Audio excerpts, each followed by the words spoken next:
अस्सलामुअलैकुम वरहमतुल्लाहि वबरकातुह। अरकान की 4th क्लास है जिसमें हम लोग अरबियत अरकान के दलाइल के बारे में पढ़ेंगे।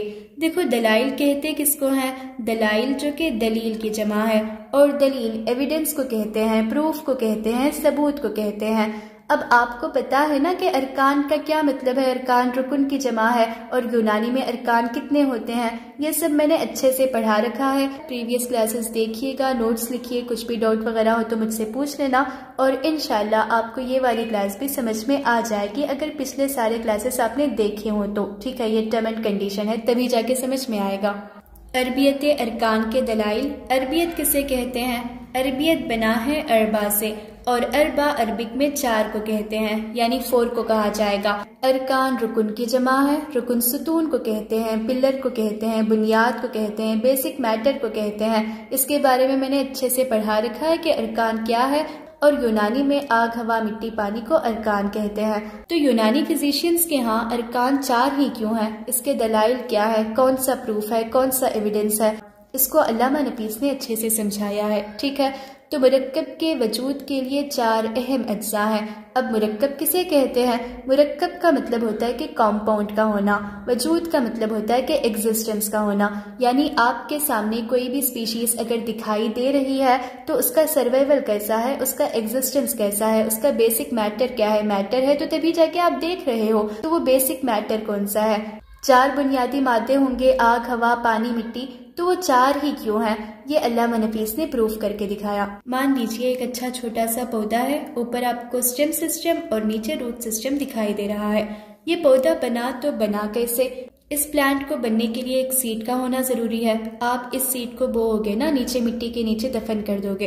अब इसमें पानी का होना जरूरी है, यानी पहले मिट्टी होना है, सॉइल होना है, इसके बाद आप पानी देते जाओगे, और पानी की वजह से इसकी कोंपलें निकल के आएंगी, यानी रेडिकल, प्रीम्यूल ये बनता है ना।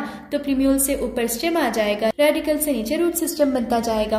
और ये जो ऊपर स्टेम बना है, यहाँ पे रेस्पिरेशन वाला प्रोसेस होते रहता है, यानी गैशियस एक्सचेंज होते जाएगा, मतलब एयर का भी इस्तेमाल हो गया, और फिर सनलाइट की वजह से आग का भी इस्तेमाल हो गया, क्योंकि सन जो है ना फायर का एक बहुत बड़ा सोर्स है। ठीक है, तो इस तरह एक प्लांट के भी जिंदा रहने के लिए, सर्वाइवल के लिए, एग्जिस्टेंस के लिए आग, हवा, मिट्टी, पानी का होना जरूरी है, तभी जाके इसका अपना वजूद होगा, एग्जिस्टेंस होगा। मैं इसको एक और एग्जाम्पल के जरिए समझाती हूँ। जैसे अगर आप गाँव में रहते होंगे तो कुम्हार को देखे होंगे जो इस तरह के मिट्टी के क्ले पॉट्स बनाते हैं। तो ये जो पॉट बना है, ये बना किससे है? इसके अंदर मिट्टी है, पानी है, हवा है, आग है। अब आप कहोगे कि मैम कैसे? अगर आपने इसको बनाने का कंप्लीट प्रोसेस देख रखा है तो हाँ, आपको समझ में आया होगा कि जाहिर सी बात है इसमें आग, हवा, मिट्टी, पानी के एलिमेंट्स है, तभी जाके इसका अपना एग्जिस्टेंस है।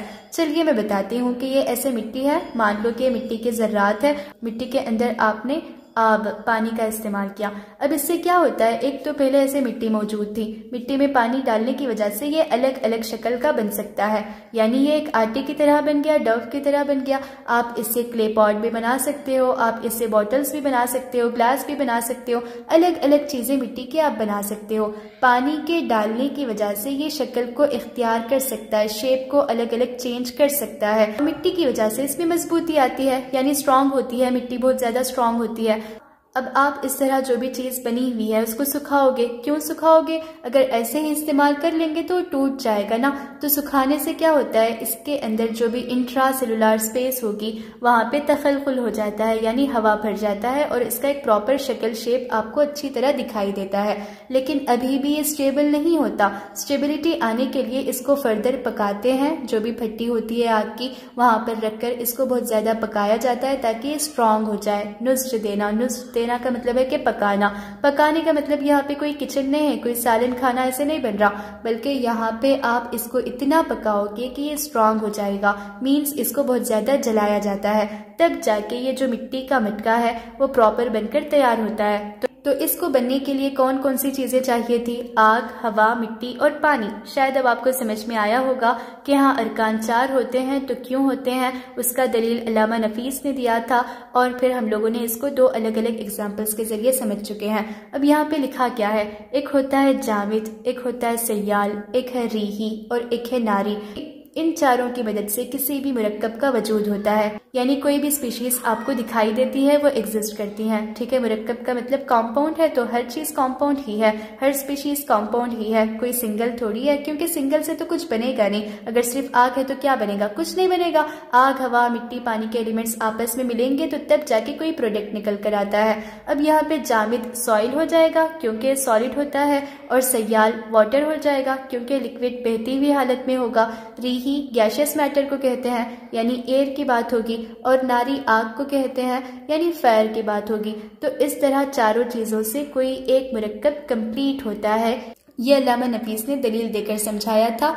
तो अल्हम्दुलिल्लाह हम लोगों ने अरबियत अरकान के दलाइल ये वाला टॉपिक कंप्लीट कर चुके हैं। उम्मीद करती हूँ कि आपको ठीक ठाक समझ में आ रहा होगा। अगर कुछ भी डाउट हो तो लाजमी पूछ लें, इंशाल्लाह मैं सॉल्व कर दूंगी।